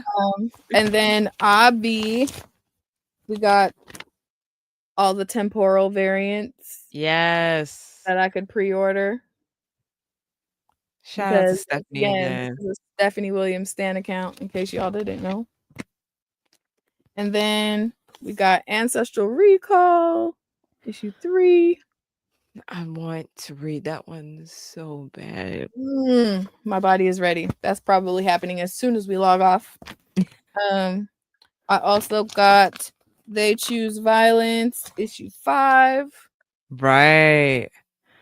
Oh, how did I pick my copy up and did not notice those teeth? That is, This looks crazy. yeah. Yeah. Also got Blood Letter, issue 5. Thoroughly enjoying this one. I was just about to ask you. Yeah, no, this. Does it make you want to read more in the Spawn universe, or you're like, nah, I'm good? I would like to see more from her. I would like to see. I need to see some of the like backstory because some of the like the betrayal, the level of betrayal Mm-hmm. that came across, like we really just let her think she was in her bag, and it's like, no, bitch, you were playing on easy mode, and we got you. Is crazy. So it does make me curious about like learning more about some of these other people that she fought, like their backstories, why they would have this type of energy towards her. Mm-hmm. But Mm-hmm. really, I'm reading it for her, so it's like, man, I don't know if it's having me do all of that, but I'm enjoying the story thoroughly. And then the Storm run is continuing in the X-Men Age of Revelation. So there's like a mini run within the Storm run, still written by Marewa. So we got Rogue Storm issue 1. A beautiful cover. And y'all know I'm collecting every Storm variant, so we got all of the variants. That heavy line work just makes her pop. Stunning. Like, what do you mean? Yeah. Like, what do you mean? Oh, they really gave her quite a bit of variance. That's dope. She's deserving. And there's 2 more. Very much. Oh, 2 more that you have, or 2 more on the way? Because I know 2 you're more gonna get on the way. Like, yeah. I know you're gonna get them. Yeah. You knew I was gonna have to get all of the variants for that to keep my run going. But yeah. And then this was so cute. You got a little cookbook if you bought the Roots of Madness variant. That's so cool. Do you have the comb? I did not get the comb. They did not have Okay. the comb. I feel like I was like the spearhead of supporting that book at my store, and they pretty much were like, bitch, pick a poison. Like, you're not getting all of these extras. Even though I did request to pre-order them, I feel like you had to have a certain amount of copies before they would let you do some extra stuff. So I'm glad that at least one of the extras came through. I don't know if it was a number of issues purchased issue, or if they were just like, yeah, we don't have a lot of black women here who would be like, yeah, give me that comb, you know. So I'm glad that I did get this. That's dope. Right? I'm excited. So I mean, I feel like it's a time was had, okay? Because there's a lot of women of color in, like, this was not no, you know what I mean? Like, fluff pull experience. It wasn't. There's a lot of women of color in there as like the main characters too. So I'm very excited with my current pulls, and I'm loving that it's like starting to get cold. So I'm about to put my slippers on and make some cocoa and like snuggle down deep in my bed and read all of this. Yeah, it's about to hit 65 degrees at your house. Yeah. Real chilly. Oh my God. Like, in my house, absolutely not. My house stays right at 72. I thought that was it was interesting seeing all of you just like, oh, it's cold. Bruh. Cool. Granted, it was not as cold as I thought it was going to be. And we were moving around a lot, so that probably helped. But you seen that big ass houndstooth coat that I brought? I was not. Wait, did you even see it? No, I saw the big pink one with the purple, with the pink hearts or red hearts. Okay, well, yeah, that was like the toned down coat. After I realized I didn't need the bigger coat, but I had a bigger floor length houndstooth coat because that's the biggest coat that I own. Because I was like, I refuse to be cold. I would rather look like I'm here to kidnap puppies than be cold. So that's where I'm at. Period. Rachel said deep in the bed. Yes, deep in the bed, like all the way snuggled down. Don't come looking for me because I'm not coming out. That's where I'm at with it. Like, no, I'm about to love it. We got so many good books on top of the comics too. Like, if I didn't have to like go adult and be a mother, that would be it. I'm a mother. I'm a mother. No drama. Literally. I'm bothered. But yes. Okay, so that's my pull. Oh, yes, that's my pulls. And while you get your stuff popping off, I'm going to grab the two things that I didn't get to show. Okay. So, look at that. Did I do it right? I did. Yeah, you did. Period.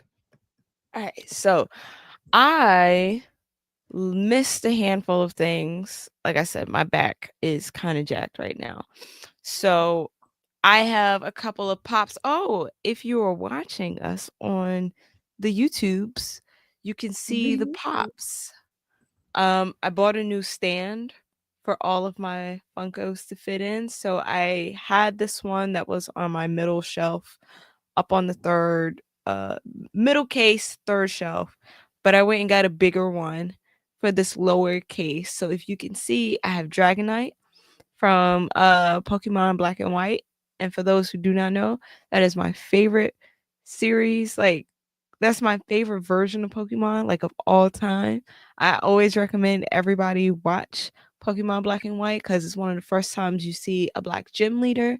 She's the second gym leader that you guys get to see, and her name is Lenora. She has a normal type gym. And then it's when you have this main one of the kids that Ash is running around all over the town with. Dang, I forget her name, but she's black, and her like dream is to be a dragon type master. Period. And she only collects dragons. And so Dragonite is one of her first Pokemon that she gets. So I can't get her as a Pokemon a Funko, but I got Dragonite just as a little remembrance of her. She sounds like me. You would love her. She's adorable. She's amazing. I love it. And then right next to her, like I said, I get black and black coded Funkos. Yeah. So period. we have Envy from Inside Out 2, which was my girl. Stressed me out, but yeah, she was fantastic. I got a couple other comics, but like I said, my back hurts, so I'm not gonna go get them. So we will talk about these that I got. Okay. Get into it.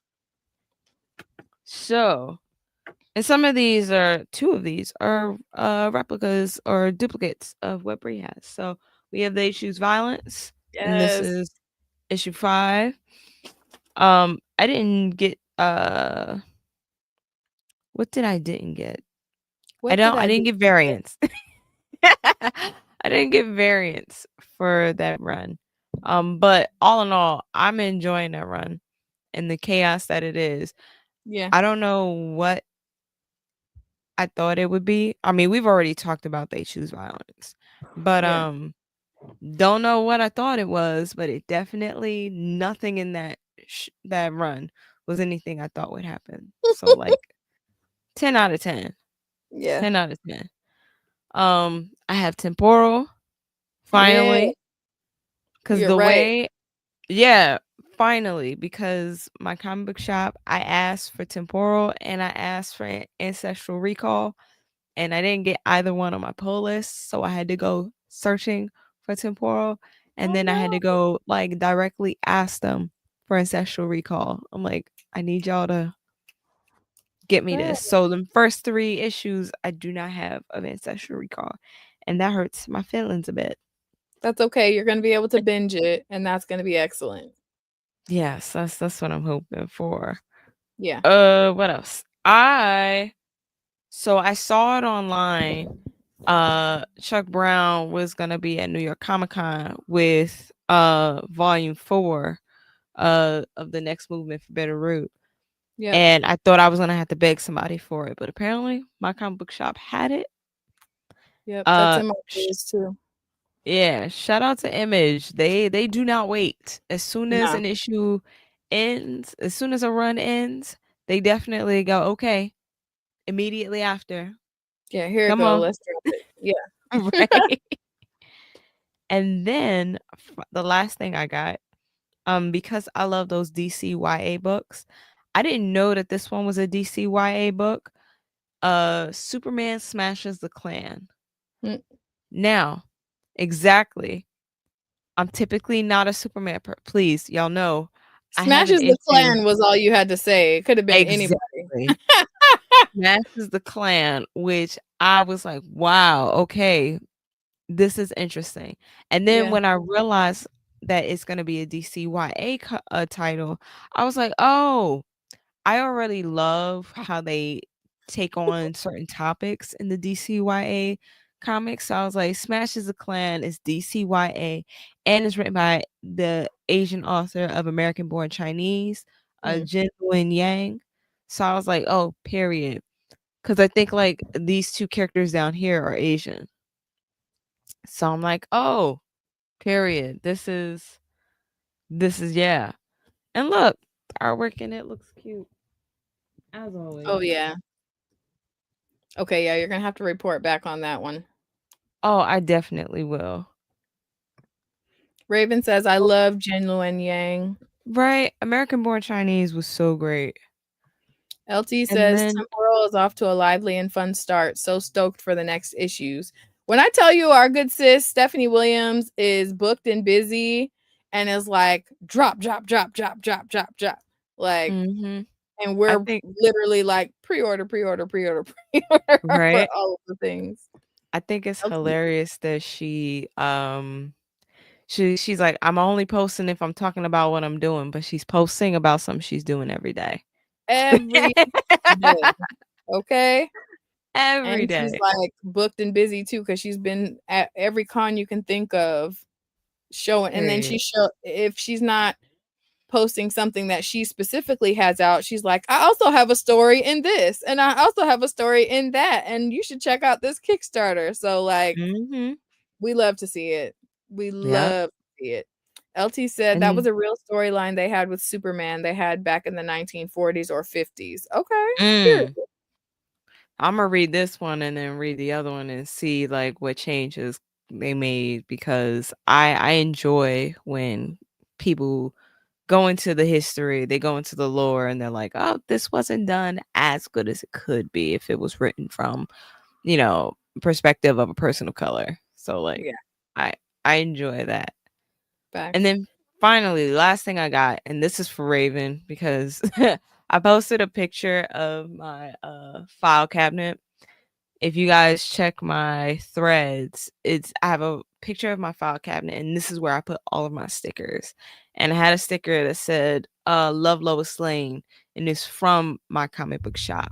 And so this one is for Raven, and I have to send it to her tomorrow.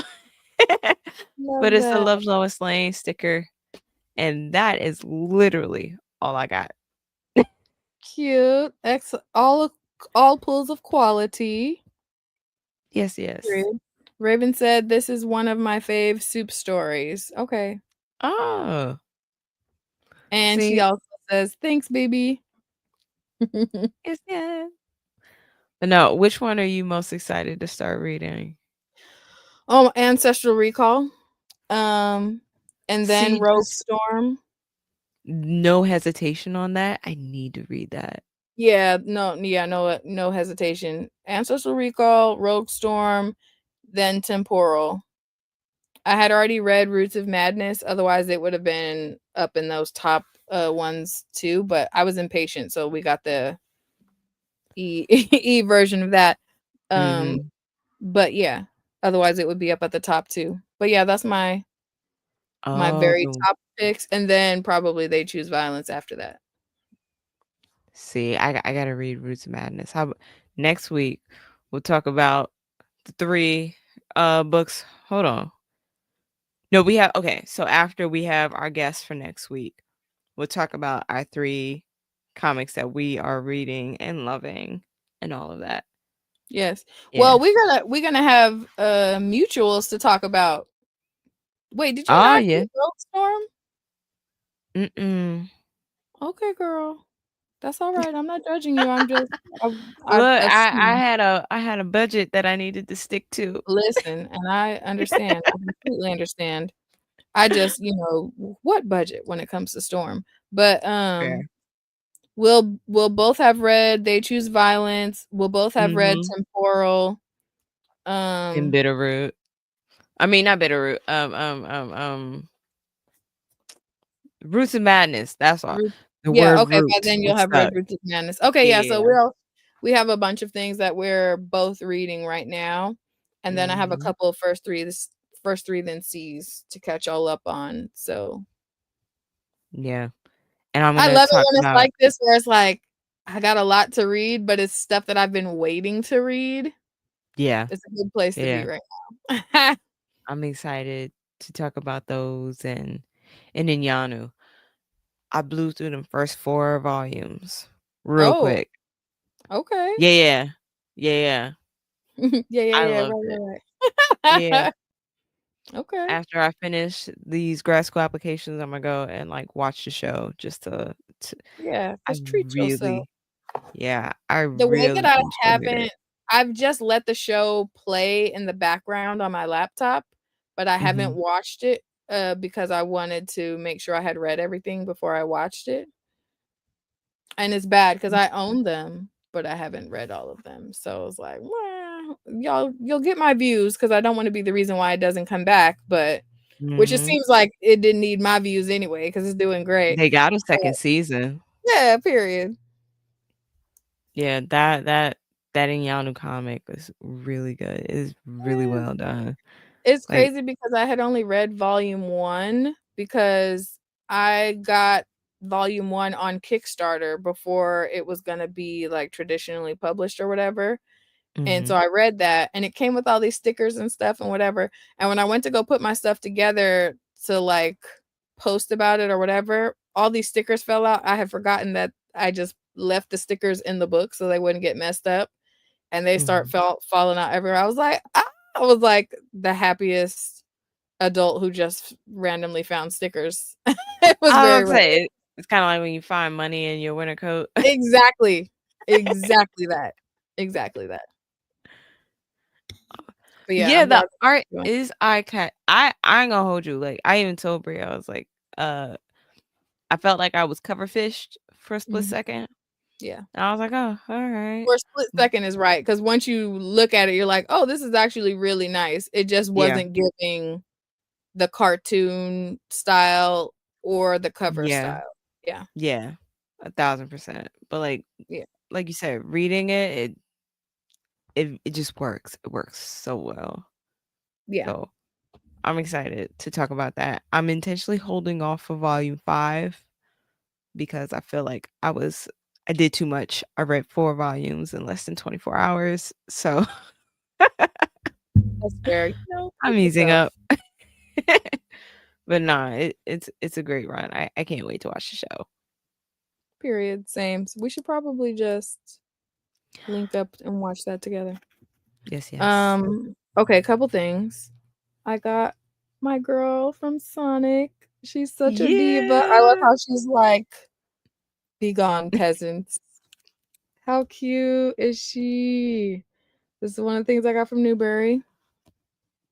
And then I was gassed that I found this in store because she's not supposed to come out until December. Yeah. But Yeah. it's our like the winter storm pop. And I was even more excited because I couldn't tell this from the like pre-order page, but she's wearing like a cute little baby blue winter Christmas looking beanie. She is. But you also see she has a little snowman and it looks like Wolverine. That's funny. I'm like, and she's making it with her powers, so it's so cute. Yeah, I was gassed. That is cute. Absolutely Like, adorable. Brie was walking all over this mall to try and find. What was the Funko that you were trying to find? Okay, so you guys know I'm a One Piece girly through and through.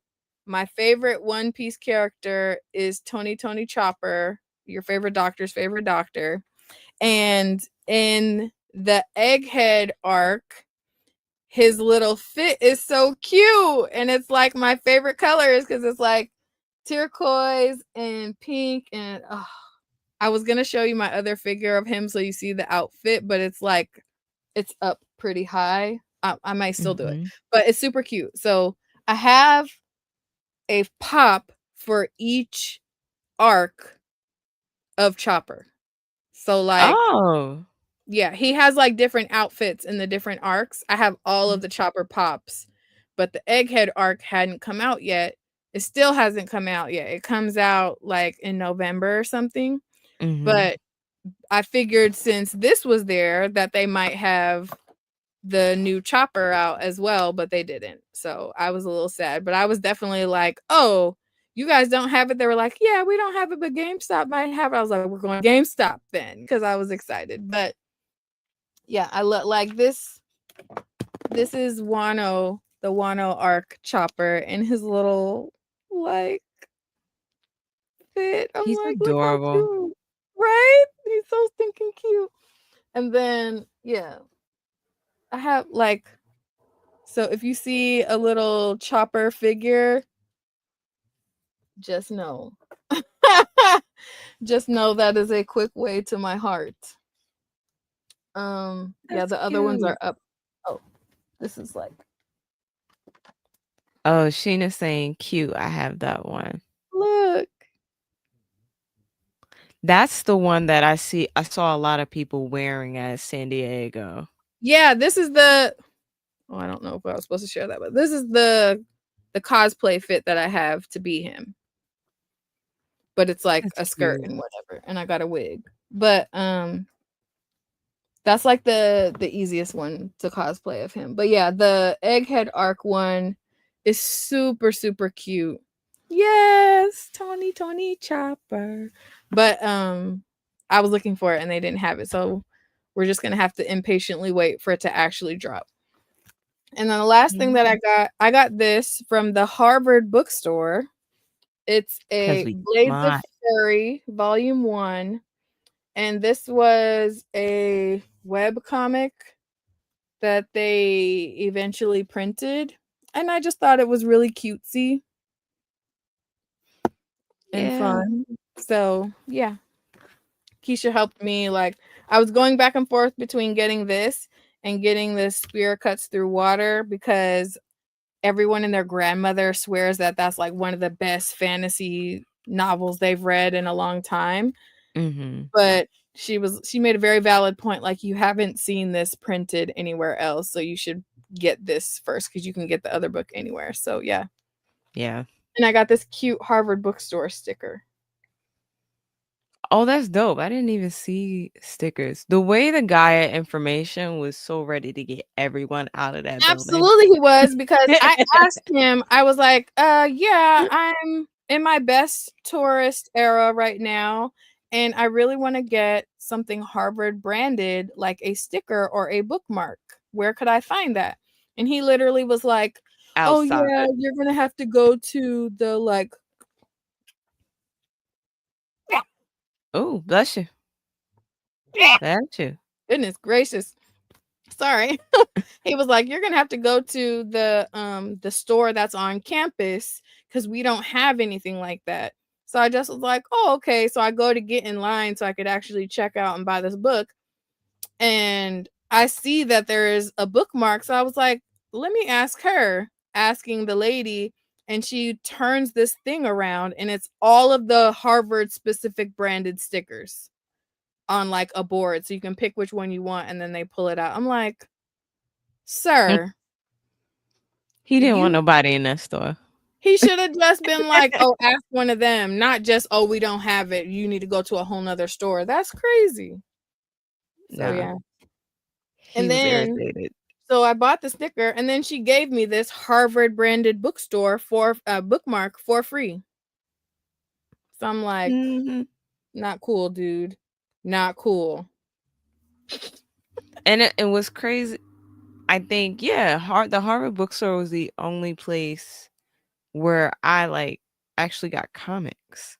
Now that I'm thinking about it, like in Newberry Comics, I just got Funkos because they have a lot of Funkos, and those Funkos. Yeah, they do. That's awesome. Where I got the storm. That's where I got these pops from, Newberry Comics. Yeah, I didn't get any comics from Newberry Comics because, like I said, that looking at their comic section stressed me out. Yeah. And shout out to Harvard Bookstore because they had a nice little. It was a lonely shelf, but it was well stocked and it had a good variety. So. Yeah. They had Night Eaters because I got Night Eaters Volume 2.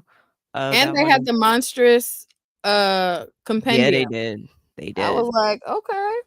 Yeah, they had a solid graphic comic collection because they also had one. I got it also, but it's behind me. The one about Black resistance in comics or something like that. Yeah, that's on my pre-orders. Yeah, that was. They had a lot there. Yeah, they had a lot there. Did I feel welcome? No, but they had a lot. Oh yeah, no. It was also really busy in there, and that man looked like he was like 90 or something. So he probably was just like, I'm ready for all of you to leave. I feel like we darkened the space. And so But he was Black himself. That means nothing in Massachusetts. Well, that's just really upsetting. I also got my D&D dice. Yes. We got our DM. Yeah, we do. It's going down. So I got this set because it's like my favorite pink color, but it's also kind of iridescent. You see like the little bluish purple sheen to it when you move it. And this set was like by itself. And I made friends with the lady at the shop and was telling her about, us, getting ready to do our thing, and it being my first time playing and whatever. And she gave really good advice. Well, I think it's good advice. We'll see how it plays out. But her advice was however you really are, like in person, whatever your personality is like, choose your character and play like the opposite of that because you'll have more fun. And I was like, wait, she was like, yeah, you seem like a really sweet, kind person. Like you've made all these book recommendations and made friends with people in the store in this few minutes that you've been in here. She was like, you should be like a rogue or something when you play. And I was like, oh wait, I would love to be like a dark shadow assassin elf or some shit. Tap Who into like the Riot. yes, yeah, lean into my Riot era for D&D. I was like, yes. She was like, but I'm looking at how you are here, and I feel like you're gonna need some pink dice. I was like, 100%. So she starts showing me all of these pink dice, and there was one set that I really, really liked. It was like a Sakura set, but there was some dice missing out of it. And she was like, well, you could build your own set. I was like, oh no, that's not my ministry. I needed to be matching and aesthetic and cute. And so I settled on this set.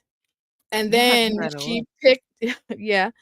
And then she picked out apparently this is the most important dice because it like determines what a lot of what you do or whatever. So she gifted me this one from the Sakura set. So it's pink and it has the little Sakura flower on the inside. Oh, okay. Because she was like, a lot of people like to be able to switch it up with their set if they feel like they're not rolling well. So now I feel like, the universe is just smiling down on my D&D journey because the dice landed in my favor before I even bought them. So there's that, guys. Hey. Period. So I'm excited. Oh man. You just reminded me I have to get dice too. Yes. Yeah. The last time I played, I did it with D&D Online, and they have a feature on the D&D Beyond where you can roll electronically, but it's not as fun. I think you need to get one of these things. I've only seen it once. And I'm not saying you have to get it right now. Oh, I've But already seen it. It looks like a turret of a castle and you drop it down. Yes. And it rolls down. Yep. Yeah. This is why I was telling y'all, I don't know that I can do this because y'all know how I am about things. And if I'm going to do it, then we're going to do it in the most pink, sparkly, fun fashion possible. And so I already seen that. I was like, oh, period. Say less. We're going to get our whole little setup and she's going to be aesthetic and darling. So, yes. Yes. All right. Rachel asks, when are y'all starting? Hopefully now that we got our DM, and this is on me because we secured the DM a little over a week ago. So we have to now reach out to everyone now that we know who our DM is and how many people. Yeah. We know who the DM is, and we know how many people the DM can work with. We're going to start sending those invites in the next week or so, and we'll be able to get a date for y'all soon. Hopefully. Yes. Blerdy Baddies one-shot campaigns going down. I'm so excited. Me I'm going to too. watch like D20 just once. Like, Yeah. not once. I'm going to watch. I've been watching the one with your favorite drag queen Bob and what's the other one? Yes, it's so good. Yeah, I've been watching some of their campaign and cracking up laughing. Do you hear me? Yeah. So yeah, I'm excited. And what's her name? Yeah, I've been watching some different ones so I could get like a feel for it. And then I also like took everything in me not to start buying these books because I've never done it before, but I feel like in my heart of hearts I would be an excellent DM. I just don't feel confident doing it for our first thing. You know what I mean? That's fair. I mean, Yeah. it's just creating a story, right? I'm assuming. Please, this is a major assumption. It's like you're just creating a story and you're trying to put your characters, in certain situations. I just feel like I know that I would just eat that up. I mean, like you have the sci-fi fantasy knowledge. Like you're able. I feel like you know what a good plot line is. You'd be able to like create some shit. That's another reason why I was leaning towards I was like, oh, I want to buy like a bunch of these books and like immerse myself. But I'm also like, girl, you don't need it because they're not cheap. Yeah, they're not. Yeah, I'm like, girl, you don't need to do that right now. But every book. There yes, are Rachel, I do acknowledge that I need to play before I DM. That's why I did not volunteer as tribute for our Blerdy Baddies one shot. And I'm gonna chill until I feel confident. But in my heart of hearts, I just feel like I would eat it up. You know, like, and that might just be my how hard could it be, Gene, kicking in a little too hard. But, you know, do it. It hasn't led me astray yet. So I'm just like, yeah. It'll be interesting to see, like. Yes, Rachel agrees. They're laughing at me, but they agree. It'd be interesting to see you like plan out everything and just like try to come up with an answer for every variable that pops up, because I think that's the most interesting thing that comes up in a lot of these campaigns that I watch. Is like, let somebody figure out something too early, or they don't figure it out in time, or you have like characters who are shy, so you gotta like force them into situations. Like, yeah. Does that not sound like me on a regular basis outside of the organizational part? And that is just really like, yeah, I'm sorry. There's nothing you can say that's going to sway me the other way. I'm 100% confident that this is going to be the business once I have a little practice under my belt. So there's that. I also got invited to the shop where I bought the dice's like regular game nights. They have board game nights, and then they have D&D nights, and then they have like poetry and comedy nights. So I'm like, okay, period. Rachel said, you have to think on your feet. It's impossible to plan everything, you know, and that's really more my style anyway. So there's that. Fair. I feel like that's where your girl would shine. So yeah, you know, I'm just getting more and more excited about it. That's it. Yeah. All right. I can't wait. Yeah, it's going to be so fun. Well, we really appreciate you guys for coming through and enjoying our conversation with Morgan and pulling up for our pulls and shenanigans as per usual. It wouldn't be the same without y'all. Huge thanks to all of our Patreon subscribers. We literally do a happy dance every time a new one of you pop up, and we appreciate the space that you hold in that space. If you haven't already checked out our Patreon, hit up the link in our bio, check it out. We have a free tier, and then they increase in cost and in value and in opportunities and in access. So, you know, get in where you fit in, whatever feels comfortable. But we appreciate anyone who subscribes to our Patreon, because it just further builds the community and gives us more opportunities to do what we do. Because guess what? These comics and these cons, they ain't gonna pay for themselves. So we out here hustling. You feel me? And if you like this episode, you know, scroll up or scroll down and check out another one. Share it to a friend who likes comics or who likes books or who likes shenanigans. Put your friends on. You know, this might be the window that gets them into the thing that you're into, because we're just that ridiculous. Give it a try. You know what I mean? Yes. Or, you know, you could just let it play in the background, because those streams actually help us. And if watching it is not your bag, maybe skedaddle on over to Spotify and give us a follow and a rating over there. Because guess what? We's a podcast now. You know, we out here doing our big podcasting thing. And it's so cool seeing us in different platforms and how different people are experiencing the energy in different ways. So we love feedback about how we can make that experience better, but we can't get the feedback if y'all aren't over there checking it out. Make sure you tell a friend to like, share, follow, comment, subscribe on all US platforms. And if you had a good time tonight, guess what? We can do this again next week, because guess what? We'd be at the same place at the same time with no weeks off, because we love you and we love what we do. We'll see you guys next week. Bye. Later.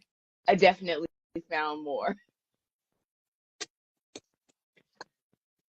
All right, how many variants are there? 11. Damn. Go ahead. No.